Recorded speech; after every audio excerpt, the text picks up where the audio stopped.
Texas. Savez-vous ce que c'est qu'un duel d'Amérique?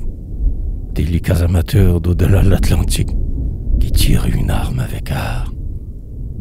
Savez-vous qu'à 20 ans, pas un coup de carabine atteint toujours le front auquel on la destine, que la balle jamais ne s'égare autre part?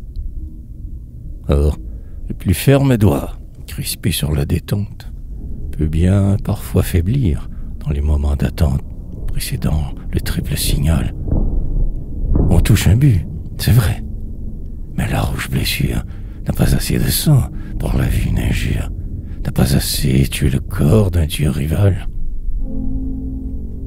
Chez vous, au premier sang, toute haine est éteinte. Un seul pas en avant, chez nous, est de la crainte. Flétrit le dernier des Texiens. S'il tombe, il lutte encore ou provoque du geste un adversaire intact, à la main forte et leste, qui l'achève en riant et le livre à ses chiens. De tous les instruments de mort ou de supplice, la hache et le couteau servent mieux. Dans la lice, quiconque veut s'y hasarder. La lame du couteau, lorsqu'elle est bien coulée, qu'elle est forte, portant une pointe effilée, va bien au bout du bras, qui sait la commander.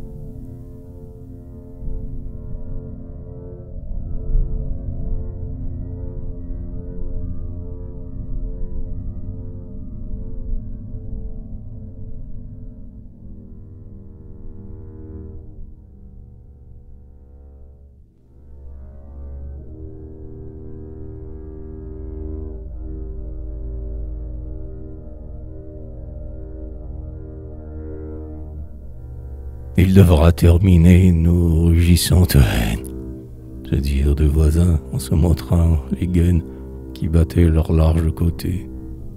Et tous deux s'en allaient, cherchant chacun deux frères, farouches assistants de lutte téméraire.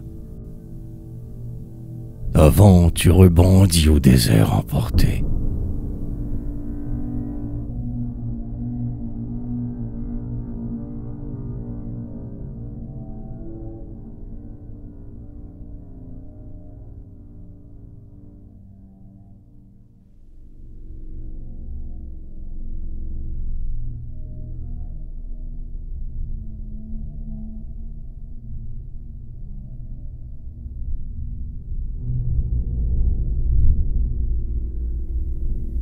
Un bouge abandonné, dont le vieux toit s'incline, s'estompe sur le front d'une haute colline, comme un spectre des noires nuits.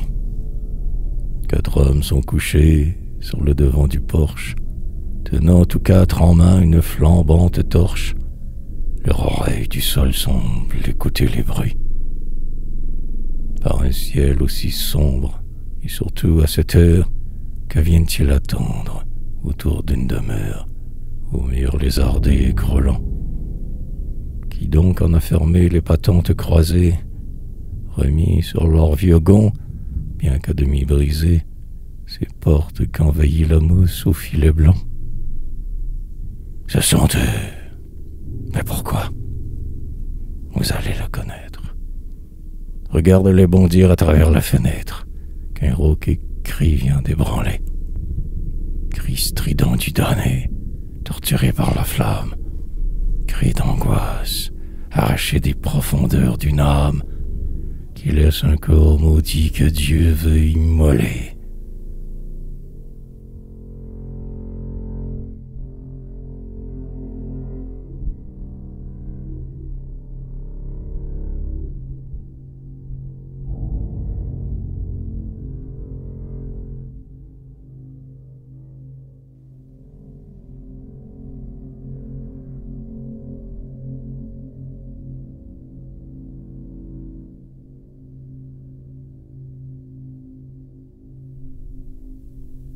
Tout le parquet visqueux de la hutte empestée est jonché de lambeaux de chair déchiquetée par les coups d'un acier puissant.